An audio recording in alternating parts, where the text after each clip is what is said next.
Journal, which is the leading volunteer management journal for practitioners. I'm also on the board of the United Nations Volunteer Group Alliance, where we think about the UN Sustainable Development Goals and how we can monitor progress toward them globally across the largest organizers of volunteer programs. And I sit on advisory boards for Giving Tuesday on AI, volunteer management, and corporate engagement, as well as the Gates Greater Giving Summit membership. So I have broad perspective on how others in the space are thinking. This is not just golden, but we will zoom in on some trends that we can really keep a pulse on. So I'm going to share my screen now. It would be great if somebody could confirm that they can see my screen once I start sharing, and we can go from there.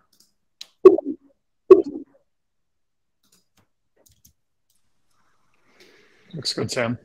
Okay, thank you. So as an agenda, we're going to start out by speaking a little bit about where we used to go to find value in key donor profiles. And by this, we're talking about getting a bunch of information on donors and constituents, segmenting them, and looking for your ideal profile. Some of that is starting to evolve due to some clear and key trends that we'll cover.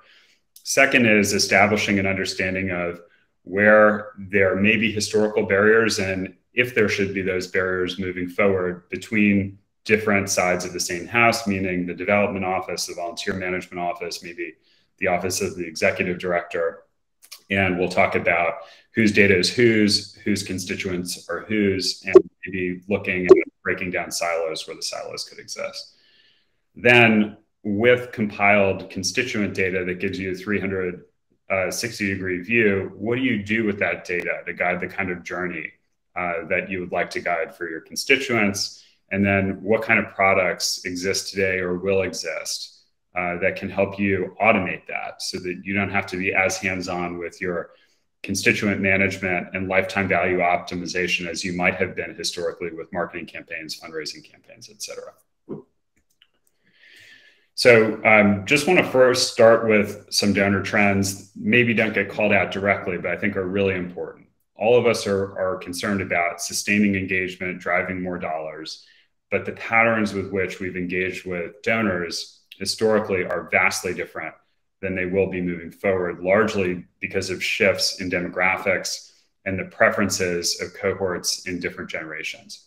Historically, if you look at the greatest generation, baby boomers, et cetera, it would be quite common for members of those cohorts to say, you know, I'm a person who believes in cancer research, and as a result of that, I'm going to every year and upon my death give to the American Cancer Society, or I am a veteran, or I am somebody who cares about childcare, whatever the case may be, and to make those commitments as an extension of their own identity and to sort of, in a very enduring, loyal way, support certain institutions year over year.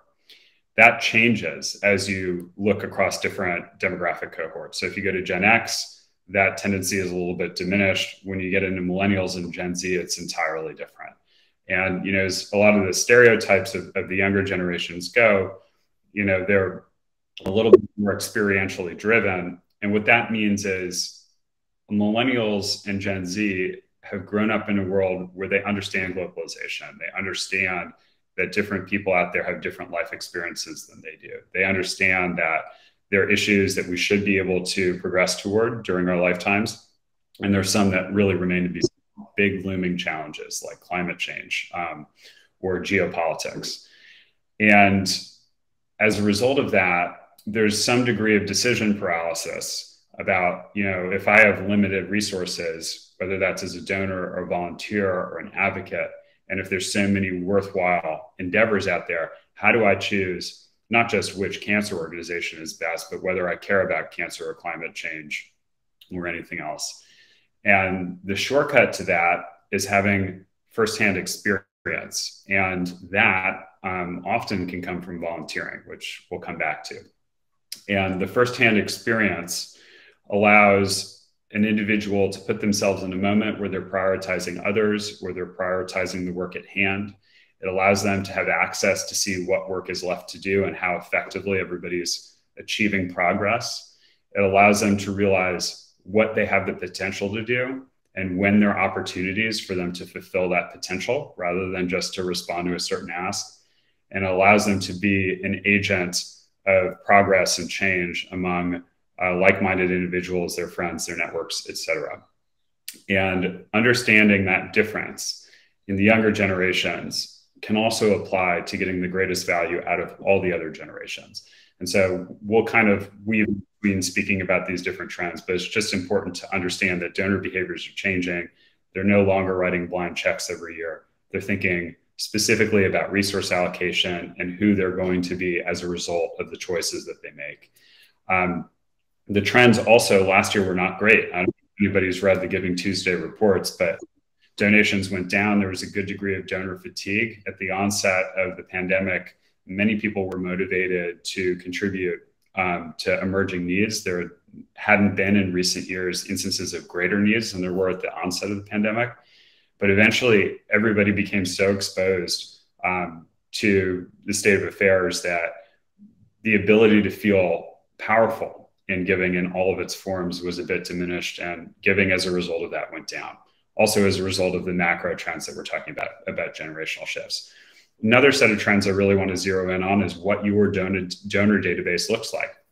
So, by and large, just using rough numbers, this 25%, if you look across the sector, it would be quite common to see of the donors in an organization's database, about 25% of them give more than once. If you're above that number, you're doing pretty well. If you're well above that number, that's where you want to stay. And that's just indicative of a set of relationships that are opportunistic. You just kind of found the donor at the right time, the right place. Maybe it was a peer-to-peer campaign. Maybe it was a timely campaign for some other reason, and you're able to get that donor record. But if they're not donating more than once, it's hard to earn those donors back, and you're certainly not achieving their potential to give over their lifetime. Instead, we want to start thinking about, how do you bring people into the organization so that they see all the different touch points of the ways that they can give, and so that they're compelled to give in many different ways. A donor in their everyday life doesn't just go about life thinking about all the different ways they're going to donate. They're a human being just the way you are, I am, or Johann is. And they're thinking about making rational and emotional decisions in when certain activities are worth their time and effort. Sometimes those activities may be social organizing. Sometimes they may be signing petitions. Sometimes they may be volunteering. And as an organization, it's imperative to think holistically about what the mission is, who your stakeholders are, how you want to evolve those relationships over time, and what specific touch points of interaction with your organization can be exposed to the outside world, whether that's to a general market audience, building awareness and points of engagement, or whether that's to highly specialized and skilled audiences who are looking to move the needle in very specific ways for your organization. You really want to be able to start exposing those touch points so that you can get people in the door and they're finding occasions to donate frequently instead of just on a campaign life cycle.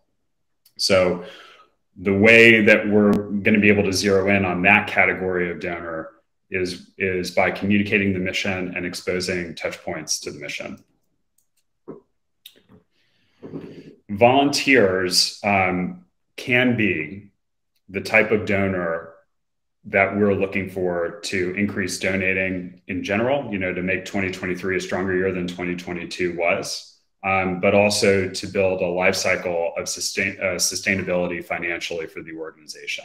Volunteers tend to donate 10 times more than non-volunteers. There's a lot of academic research around this, particularly Fidelity Charitable, but also many others have published reports on this. And the reason that volunteers are so high value is because they have firsthand experience, they have total conviction around the work being performed, and they consider themselves to be inseparable from it. Versus a donor may get an initial pop of satisfaction or some degree of enduring satisfaction when they know that they're making a contribution to the advancement of something. A volunteer is somebody who has made total alignment and who has made an effort on their own to come and participate and advance the organization beyond just a call to action to participate in a campaign. And so we obviously want to be thinking about taking those the same way we just spoke about looking at who donors are and trying to figure out if there are other ways for them to be involved, like volunteering, like advocacy. Let's take a look at donors, or let's take a look at volunteers rather, to see all the ways that we can grow them into filling the void of the decreasing older generation's participation in philanthropy, by building not just their potential to give, but starting to activate their networks to have similar experiences as they have. So the 10X factor has to do with individual contributions. That doesn't even have to do with social influence and who else they bring into the organization, their virality coefficient. In other words, the scientific factor for their ability to be statistically effective at activating their networks, or their ability to serve as a point of reference to you or a case study of somebody who's found a pathway to involvement. User-centered design, just to take a quick break before we start speaking to this 90% of American statistic. User-centered design is a set of methodologies. This may be repeat for some folks, but it's a set of methodologies where you identify a specific person and you define what's called a persona. And a persona is comprised of all of the specific attributes of that person. Classically, designers who practice human-centered design will give their persona a name, define absolutely everything they can define about that persona, you know, what their priorities are, what their profession is, what their day-to-day life looks like, what the historical pain points they have are. They give it total texture. And then they follow that user through their intended journey to capture whatever value in whatever setting they're trying to capture. And they document all of the steps in that journey, all the points of friction, all the pain points, et cetera.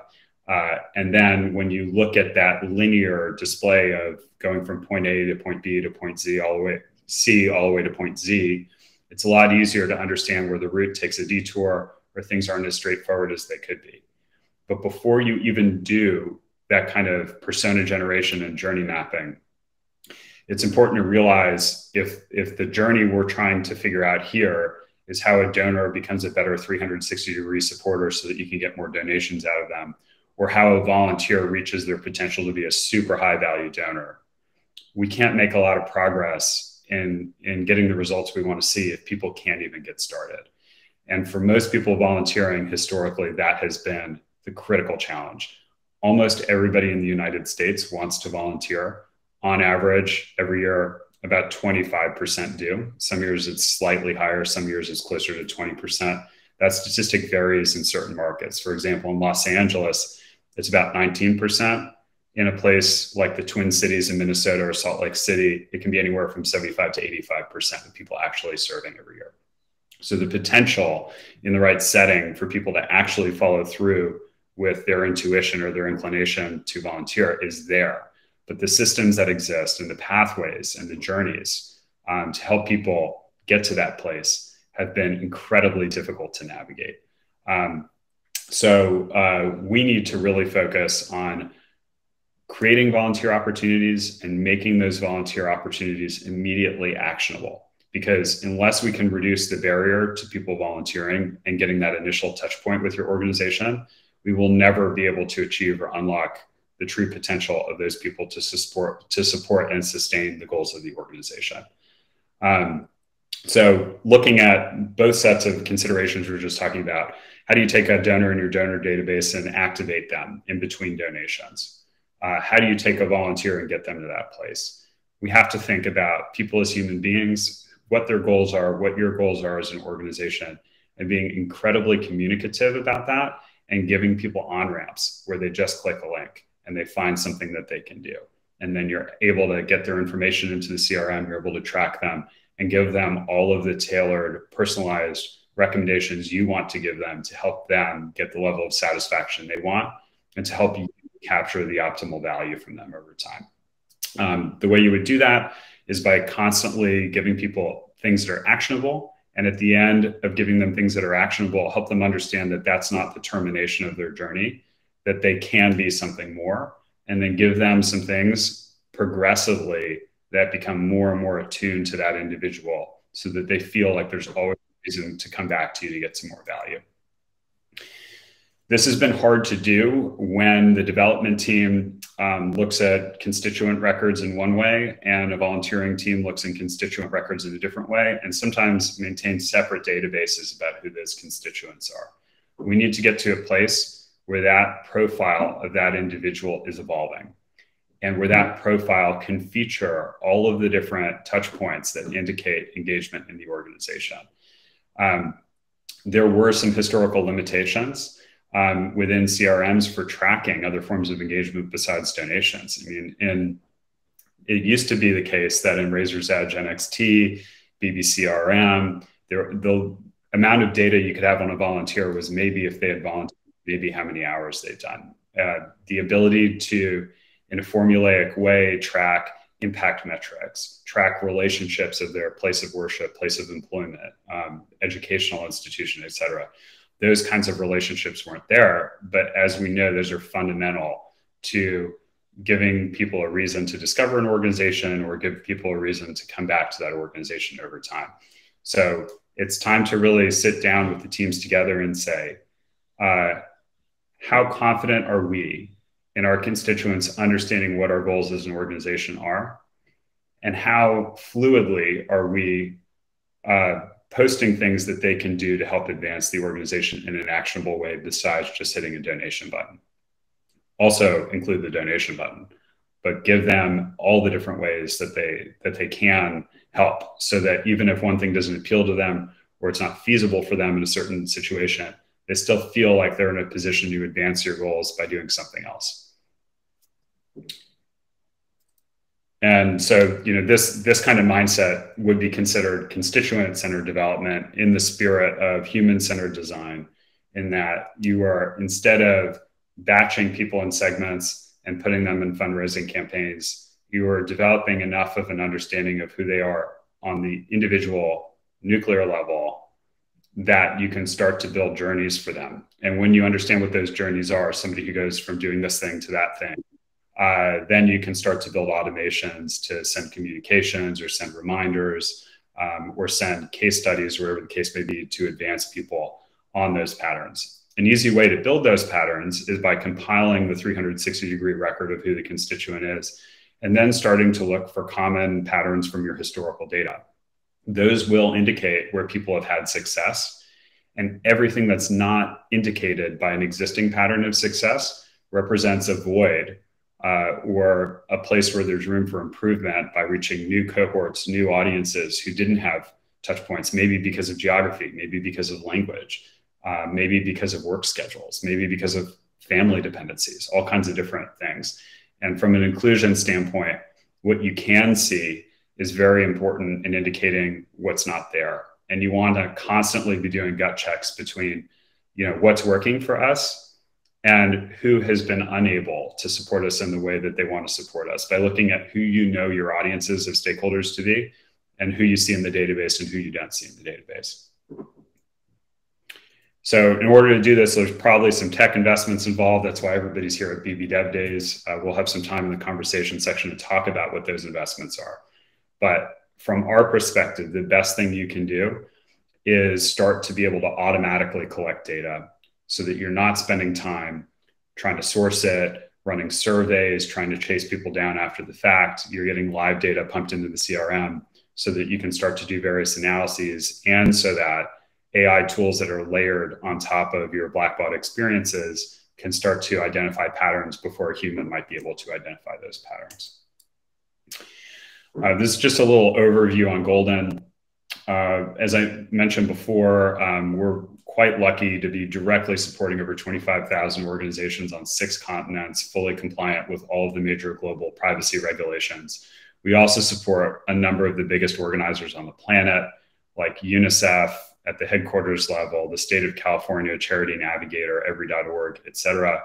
And so we've been able to work across sectors, meaning nonprofit, CSR, government, foundations, K through 12, higher ed, healthcare, et cetera. And been able to see how these relationships of volunteers and donors translate across the different activities that an individual may have. Just as the way we're thinking about an individual is not just a donor or not just a volunteer, they're also not just a donor to your organization, They may volunteer with other organizations. They may be an alumni of a certain institution. They may worship at a certain place. And these entities all have influence over where those individuals are allocating their resource and time. And so having an ecosystem that's able to not just process a workflow for your organization to tell you who did what, but instead can help the participants themselves, the constituent at the center of this ecosystem, develop an evolving identity that helps them be more and more active over time. You need to be able to have tools that are interoperable with partner organizations, with your channels, with affiliate groups, and that allow them to use the same data with the right permission with whatever other tools they're using, and not be locked into just the one tool that you choose to use. For that reason, we and many other systems that are out there have a freemium model. So anybody anywhere can get a free golden dashboard to recruit, screen, schedule, background check, and report on volunteers and donors. And if you want, you can pay for a branded version of that, or you can pay to get a level where it's integrated in real time with BBCRM, Altru, RENXT. But that's really up to you if that's a fit for your organization. These kinds of tools that allow you to host a live inventory of volunteering and donation opportunities and do all the processing without any human intervention, with the right content going to the right audiences, will save your team 1 to 3 days per week of time and per person. And that time can get reinvested in building stronger relationships, into running more effective campaigns, into making forward-looking investments around AI tools, et cetera. And so it's not just about, the short-term benefit of having visibility into the data or being able to set up automations. It's about what you would want to do as an organization to make 5x or 10x improvement toward the progress toward your mission. So this is an example of how Golden works with RENXT in one way. You might have a branded dashboard like this one for Hands-On Atlanta, a branded portal that displays all of your upcoming opportunities in a personalized way to each individual. So if this individual was signed out or general market, the content they would see would be different. Or if they're signed in and have certain skills or expertise or interests, their feed would be more personalized. This kind of tool lives on your existing website. So if you have, like ourcharity.org/get-involved, you can have a portal like this that matches your branding, carries over your navigation, carries over your single sign-on functionality if you have it, and then allows people a very point-and-shoot way to start getting involved. When they sign up, we will originate a profile for them if we don't have one already. If we do have one, it'll enrich your existing constituent record with all of the data about this person that they care to share with you. They have to share with you who they are and what they're doing with you. But they may also share all kinds of different demographic and profile information, relationships that they carry, et cetera. And that can help you start to plot out these personas and journeys of your constituents, as we were talking about earlier. The additional benefit of this is you never have to update any information by hand in your CRM. You never have to worry about those records being inconsistent across different chapters of your organization, different partners you work with, different stakeholders or different departments within your organization. Everybody will have the information they need in real time to be able to do much more contextual interactions with the users. And these tools also support integrations with pretty much every other leading software on the market outside of Blackbaud as well. So if you're doing cross-sector work with a corporation or a government, they may not be using Blackbaud tools, but they can still get this data into Microsoft Dynamics. They can still get it into Salesforce. They can still get it into all kinds of other HR management software that they may use. And then therefore, you don't have to cut separate reports for them to show them what their employees or what their alumni are doing with your organization. They will have real-time access for free by default by you using tools like this.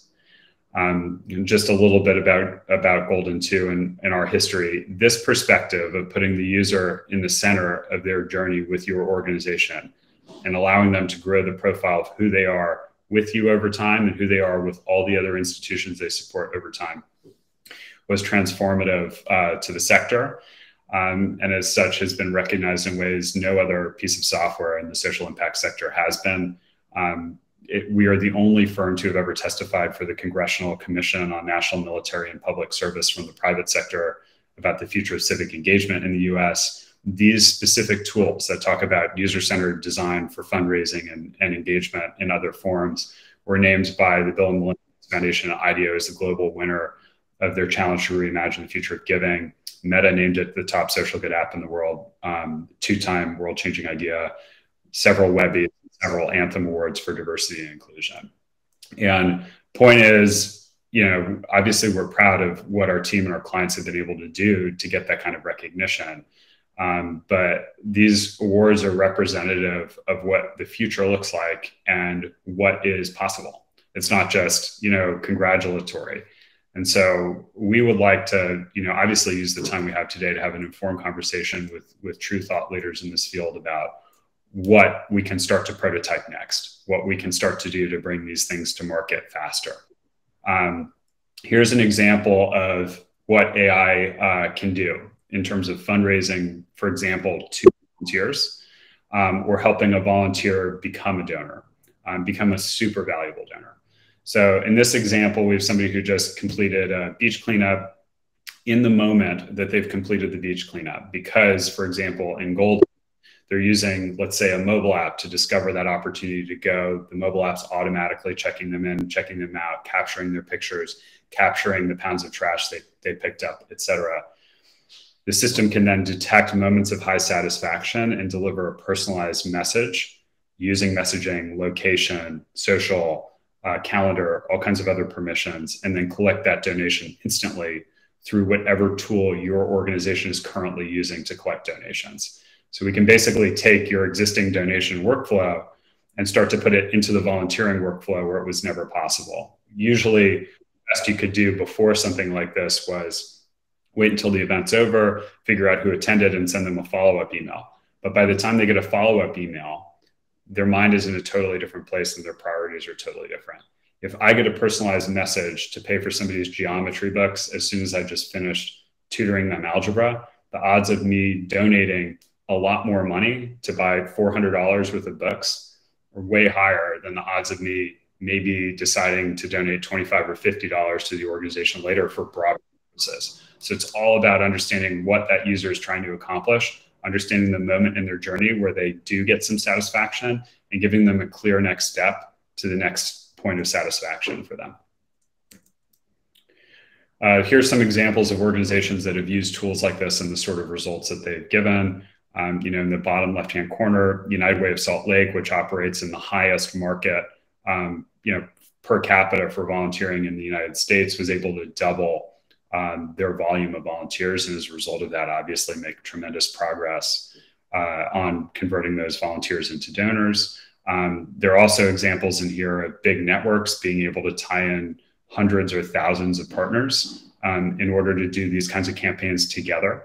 In the bottom right-hand corner, you have the state government for California able to pull together a massive array of their partners. But the results are this significant and many other different pockets. This is just making it real. Nothing we're talking about today is hypothetical. If you'd like to learn more about Golden, we'd encourage you to just schedule a demo with somebody on our team. We'd love to learn about you and share what we're up to. You can also find our application on the Blackbaud Marketplace and reach out to us that way. Everything, because it's a developer audience, everything in Golden is fully object-oriented. All of our products are powered by our own APIs. And so we can do all kinds of custom integrations. Any data point that's originated or processed through Golden can go to any other system with the right permissions. So if you have creative ideas or historical limitations about getting information from one place to another, and we can help, we'd certainly welcome that conversation. Here's something you can take home to see if your organization is in a place where you can drive some more value by bringing different parts of your org closer together, facilitating conversations, for example, between the volunteering team and the donation team. You hopefully should be able to answer these questions or recognize which of these are important to you. Again, if you have any questions about this, please feel free to reach out. Quan, Nguyen on our team is the best point of contact. He came to us from years of at being at Omatic before coming to Golden, deeply involved in the Blackbaud ecosystem. But all of us have a deep appreciation for the work being done. We can even give you, anyone who's on this call, special discounts or whatever on our products as a result of you, attending this session. So if you'd like something like that, feel free to ask Quan and we can talk about it. But for the time being, I'll just stop sharing my screen and say thank you, and start opening the floor to any questions or ideas that folks here may have.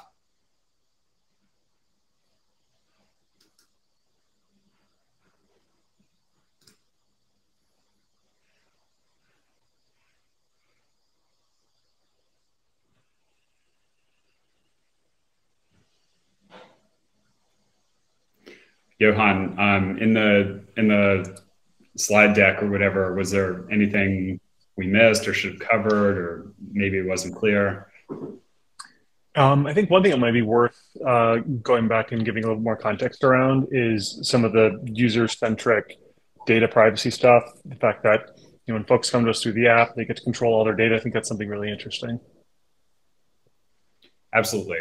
So implicit in the ability to help somebody reach their potential as a volunteer or donor is your ability to maintain trust with that person. If there is no trust there, then there is no equity when it comes to moving resources from one place to another. And there are some table stakes for establishing trust, like compliance with laws. But there are also things that encourage more trust and get people to a place of trust more quickly. And that is more overt communications about when you collect data and why you collect it, what you're going to do with it, and what rights somebody who provides data to you has about that data. And so the way we handle it is all data collection starts from the constituent. If they look at things, if they sign up for things, if they're going to go, if they have to do certain screening questions or background checks, they understand the context for why that kind of information is relevant to what their intentions are. And they consider producing and sharing that information, let's say with you, to be fair in order for them to get the ability to participate or them to have the chance to advance what you want to advance. And so asking only for the right information that helps provide a more intimate, a more lasting, a more effective experience is part of getting that trust. The other part is letting them know you're not going to share that information. We're not going to share that information unless we're asked to do it. They always have the right to request it back and to have it deleted. And if you're putting it in other systems, like if it's going into Blackbaud or if it's going from Blackbaud into a marketing tool, that you understand if an end user ever asks you to delete their information, that you have the mechanisms in place to be able to delete that information from every system that's sharing the information. So we as a firm have the practice of never selling data, never sharing it, unless it's been asked by the user for us to share it, and allowing them to constantly control their own permissions, their own profile fields, et cetera, and making sure that when we have partnerships with technical partners or with clients, that they're familiar with those protocols and the laws that exist. So it's part compliance, it's part best practice and trust, but entirely essential in being in a position to collect this information is having a clean house when it comes to communicating what information you're collecting, why you're collecting it, and not burying it in really tough to read legalese. You want to have straightforward privacy policies, straightforward terms of service. You want to honor those terms of service, and you want your support teams and client-facing folks to understand what those principles are so that if an interaction comes up, you're very comfortable having those kinds of conversations. Great. If anyone else has questions, I would encourage you to just drop them in the chat.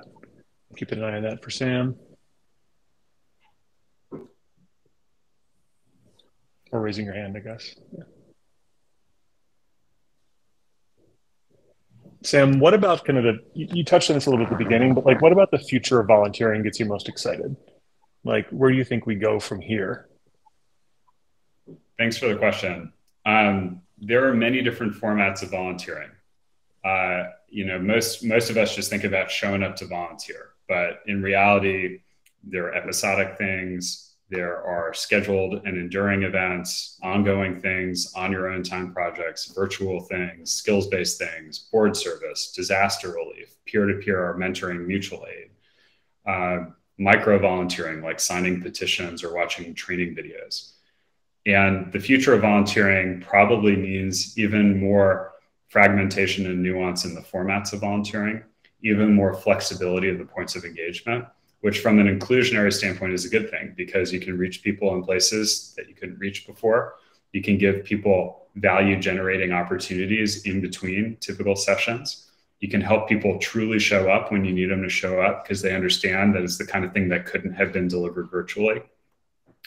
And all of those things build trust. The second is having more and more focus around what the mission is and what the touch points in making progress toward that mission for your organization are, because then it will make it easier to create a catalog of opportunities to advance the mission. Instead of just having a general call to action to donate, you may have a specific goal with a specific time horizon, a specific audience that you're targeting. Instead of just telling people to submit their information so that a volunteer manager can have a list of people to call, you can give them an opportunity to deliver value to your organization today, or at a point of intense inflection. And the more and more you categorize and classify those points of engagement, the easier it is to build automations against it. So then you can start to build sequences of communications. You can start to identify relationships among people that represent a group that you hadn't identified before and can build a stronger relationship with. It can start to help you realize where your organization is inherently strong and where you should partner with other organizations, whether those are nonprofits or whether those are cross-sector partners. And those are imperative decisions that give you a lot more value and progress and results. And those are the kinds of business decisions that can help you figure out when it makes sense to procure a new tool or to change the way your data is managed in order to help you advance the business purpose. It's one thing as a technologist to say, hey, there are new AI tools available, or hey, these marketing tools can help us be more compliant. But it's another thing to say, because we as an organization want to accomplish this goal, and this is our pathway to accomplishing the goal, if we were to do these things well, in these ways, our progress would be accelerated. In these ways, our time would be saved. And in these ways, that time could be reinvested into higher leverage activities. So it's all about understanding core competencies and delivering against them. And the better job you do as an organization about being straightforward in those practices, the more your constituents see it, the more they know that your communications are quality and they stop unsubscribing from your newsletters, the more they know that when they do something with you, they're going to see evidence of progress, and the more excited they're going to be to do more of it. So again, the technology is excellent in that it can remove pain points, again, whether it's our technology or anybody else's technology. But where it's truly special is when that technology stops being one more step that people have to take, and instead is something that works on your behalf in the background, just making people's lives easier, making it easier for them to engage more frequently. And that's what we're looking for here. Great. One additional question for you. You mentioned the diversity, equity, and inclusion work that have been done in building Golden in particular. I was wondering if you could talk a little bit or share some examples about some of the rich contextualizing data that you're sometimes able to capture around volunteers. Sure. And before I answer that question, I'll actually just flip it back to you because you have the strongest background I've come across in terms of diversity, equity, and inclusion. And maybe if you can share a little bit of what you've seen broadly, but also what kinds of information about individuals, if you did know, could help create a more accommodating environment so that all of us can think about whether that's information from volunteers or donors or just in general for practitioners who manage information. What is it meaningfully that you would want to collect about an end user that could help you make fundamental changes to your operations? Yeah, no, thanks for it. And just by way of background, before joining a Golden team, I spent 15 years in financial services doing diversity, equity, inclusion work at some large investment banks like Goldman Sachs. And so this is near and dear to my heart and kind of core to my life's work. I think for me, the most important thing in all these conversations is really trying to meet people where they're at. And the only way you can meet people where they're at is if you understand how they got there. And so as much rich context as you can get from folks about kind of their individual journey, whether it be their socioeconomic status, their educational access, like all of those sorts of things, their family situation, were they raised by a single parent or no parents, like all of that sort of stuff is going to help organizers both figure out opportunities for volunteers, make sure they're like pointed in the right direction, optimizing their unique skills, abilities, and perspectives that brought them to that place, and then ultimately form that long-lasting relationship. And so the more data you can capture to weave a really kind of rich tapestry of identity, giving people the space to say what's important to them, not just the basic demographics that you think you want to capture, like the more of that you can do to really give people the opportunity to shine and show themselves, I think the better organizations are going to do really meeting people where they're at. Thanks, Johann.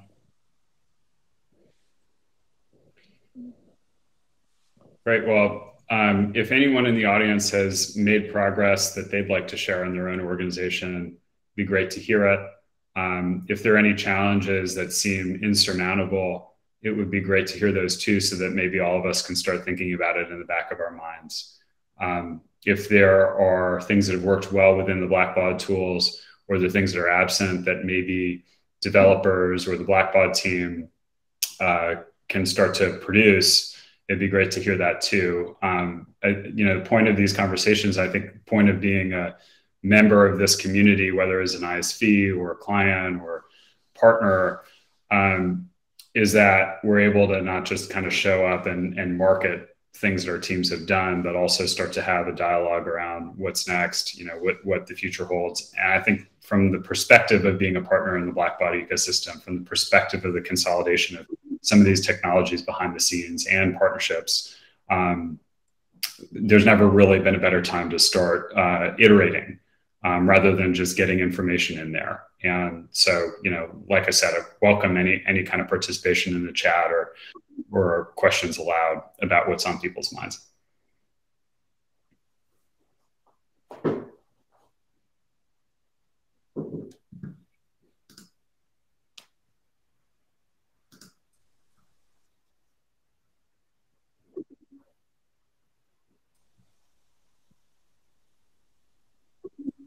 Kind of quiet in the chat, Sam. I think we're almost at time anyway, but if anyone has questions, again, the contact info, you can reach either Sam at goldenvolunteer.com, myself, Johann, Johann at goldenvolunteer.com, or Quan, our head of sales, who's the one on the slide before, Quan at goldenvolunteer.com.